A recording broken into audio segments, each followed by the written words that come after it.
School শিক্ষকের মৃত্যুর পর জীবন বীমার টাকা বুঝিয়ে দেওয়ার আশ্বাসে বরগুনায় ঘুষ আদায়ের অভিযোগ উঠেছে এক ব্যাংক কর্মকর্তার বিরুদ্ধে। নিহতের পরিবারের অভিযোগ, ব্র্যাক ব্যাংকের শাখা কর্মকর্তা প্রাপ্য বুঝিয়ে দেওয়ার বদলে দফায় দফায় ঘুষ নিয়েছেন। হাতে নাতে ধরাও পড়েছে সেই দৃশ্য। জীবন বীমার টাকা বুঝিয়ে দেওয়ার নামে ব্র্যাক ব্যাংকের বরগুনা শাখার ইউনিট ম্যানেজারের এই ঘুষ বাণিজ্য নিহতের স্বজনদের চাপ দিয়ে যা চলছে বেশ কিছুদিন ধরে। ব্যাংক কর্মকর্তার অনৈতিক আবদারের সবশেষ শিকার সড়ক দুর্ঘটনায় প্রাণ হারানো স্কুল শিক্ষক কামাল হোসেনের পরিবার। জীবন বীমার 5.5 লাখ টাকা ব্যাংকের মাধ্যমে তুলতে যাদের হয়রানির শেষ নেই। ভাইয়া মারা যাওয়ার পর বলছিল যে একটা কিস্তি দিলেই হবে 35,400 টাকা।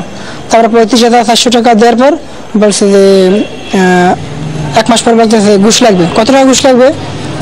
20,000 টাকা। ইলিয়াস ভাই বলছে যে ওই ইন্স্যুরেন্সের কাগজে নাকি সমস্যা আছে, ওই জন্য আরো 30,000 টাকা ঘুষ দিয়া তারপর এটা ঠিক করে আনতে হবে।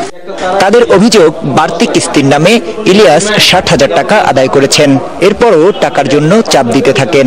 ঘটনা জানতে পেরে গোপন ক্যামেরা নিয়ে হাজির যমুনা টেলিভিশন।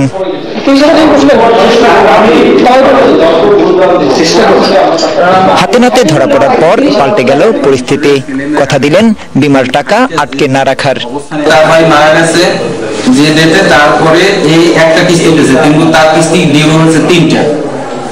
ঠিক আছে, এখন যতদূর সম্ভব আমরা এই 16,500 টাকা জমা দিলে এই অ্যাকাউন্টটা আমাদের নিতে থাকবে।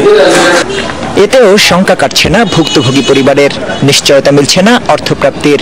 বিষয়টি নিয়ে ক্যামেরায় কথা না বললেও খতিয়ে দেখার আশ্বাস দিয়েছেন শাখা ব্যবস্থাপক। মিরাজ আহমেদ জাবের, যমুনা নিউজ, বরগুনা।